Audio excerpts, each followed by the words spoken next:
NDTV Bharat news channel के पत्रकार शोएब सलमानी ने बताया कि राष्ट्रीय लोकदल के वरिष्ठ नेता एडवोकेट कुंवर अयूब अली ने मीडिया से वार्ता करते हुए कहा कि उत्तर प्रदेश सरकार एवं केंद्र सरकार कोरोना वैश्विक महामारी एवं ऑक्सीजन व्यवस्था में बिल्कुल फेल है। जनता से अपील है अपनी सुरक्षा स्वयं करें और ईद उल फित्र के त्योहार को हर वर्ष की भांति इस वर्ष भी सादगी से बनाएं। कोरोना काल को ध्यान में रखते हुए सरकार द्वारा दी गई गाइडलाइन का पालन करें। आइए दिखाते हैं राष्ट्रीय लोकदल के वरिष्ठ नेता कुंवर अयूब अली ने मीडिया से बात करते हुए क्या कहा। सरकार कह रही है कि हमारे यहाँ बेड की ऑक्सीजन की कोई कमी नहीं, पर अस्पतालों में लोग भटक रहे हैं ऑक्सीजन और बेडों के लिए। देखिए, जो सच्चाई है, जितनी भी कैजुअलिटी हुई है वो due to lack of oxygen हुई है। सरकार पूरी तरीके से फेल है और सरकार के जितने भी लोग हैं, चाहे वो जनप्रतिनिधि हों चाहे अधिकारी हों, आप देखिए समाज के सबसे अग्रणी लोगों में से आप और हम हैं। जब आपके और हमारे साथ ये हालत है तो आप अंदाज़ा लगा लीजिए कि देखिए कितनी बुरी हालत आम आदमी की होगी। अगर हमारा कोई नियर और डियर अगर इसमें फंस जाए तो हम लोग भी ऐसा है।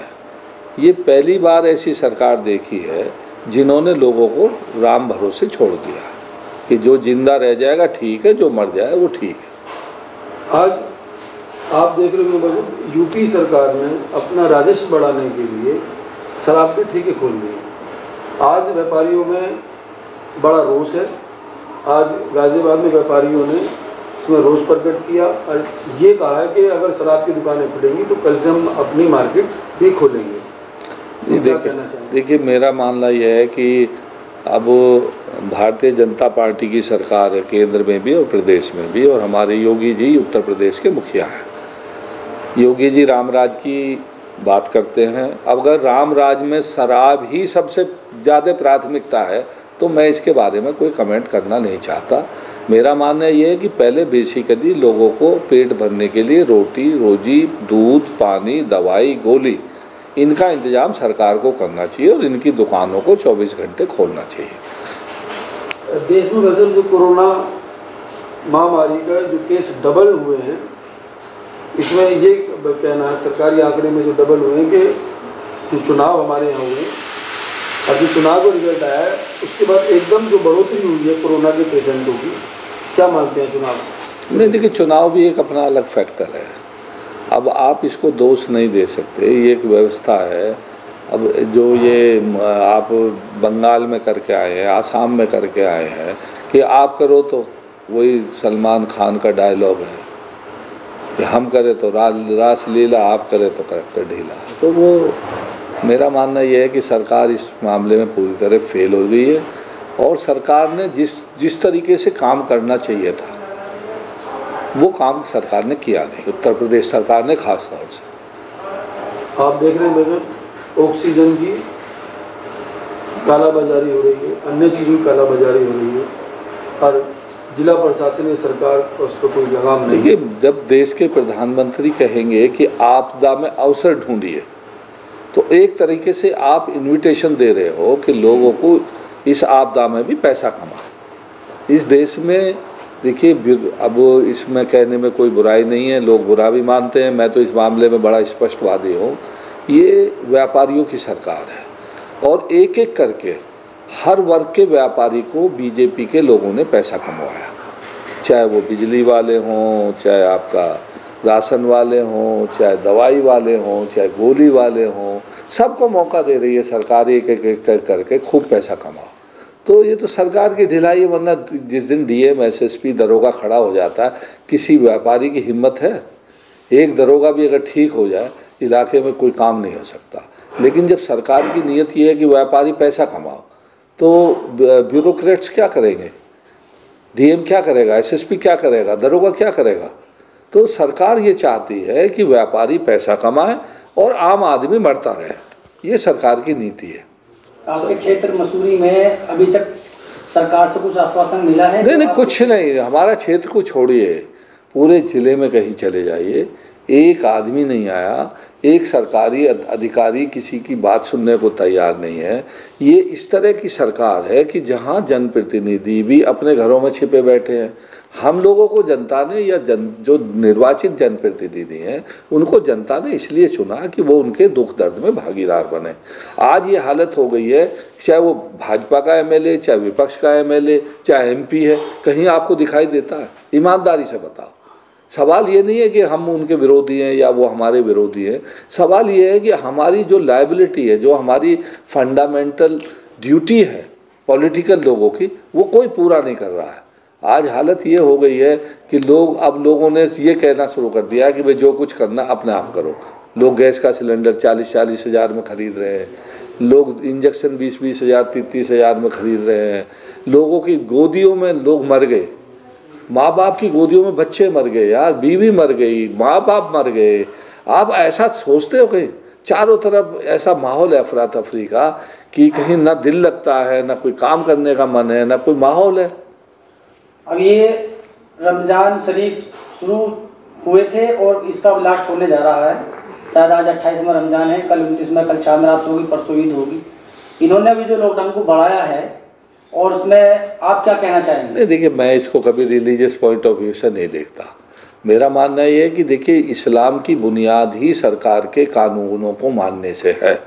आप पूरी दुनिया में चले जाइए, कानून को मानने वाले अगर लोग हैं तो वो इस्लाम को मानने वाले लोग हैं। आप सऊदी चले जाओ, आप दुबई चले जाओ, आप कतर चले जाओ, आप मलेशिया चले जाओ, आप इंडोनेशिया चले जाओ, आप ईरान चले जाओ, आप इराक चले जाओ। वो अलग चीज़ है कि उनकी थोड़ी बहुत फंडामेंटल कहीं बेसिक लड़ाई है, लेकिन जो इस्लाम के मानने वाला वो कानून को पहले मानता है। मेरा मानना ये है कि इसको रिलीजियस पॉइंट ऑफ व्यू से नहीं देखना चाहिए।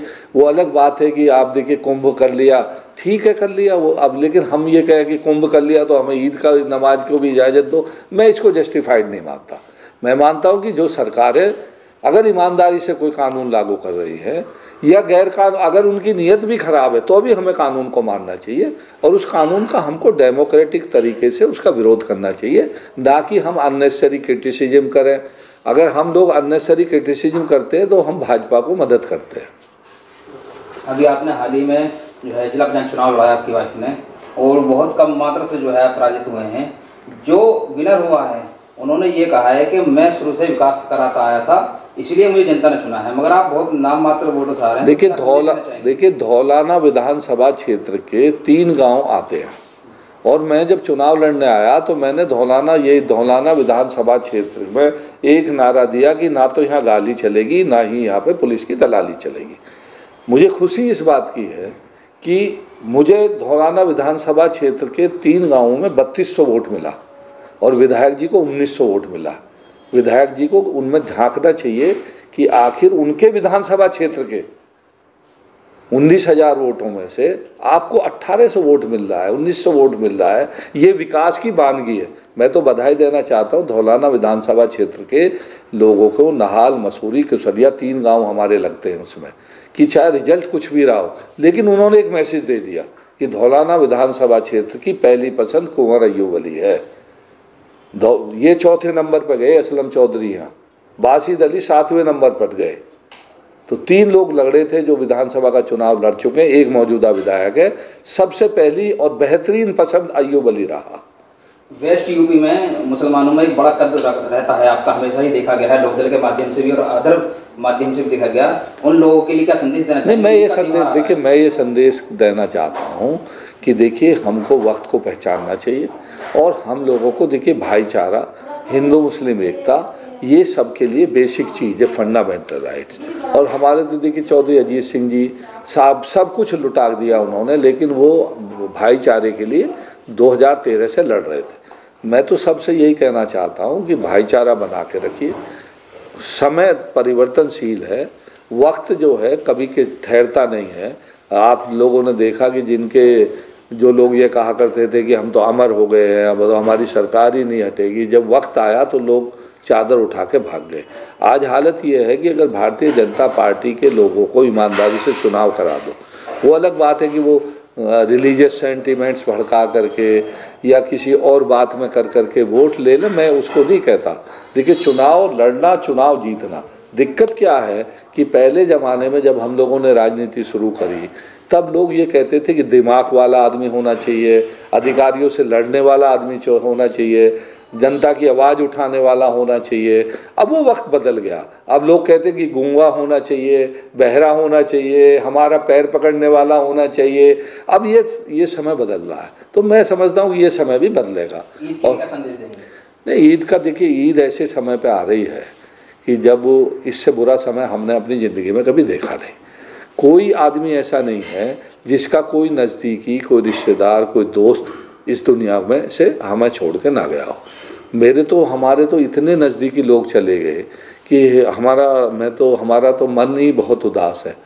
और मैं तो इस ईद के मुबारक मौके पर अपने भाइयों को मुबारकबाद देना चाहता हूँ, उनसे अपील करना चाहता हूँ कि सादगी से ईद मनाएं और जो सरकार की गाइडलाइन हो उसको 100% फॉलो करें।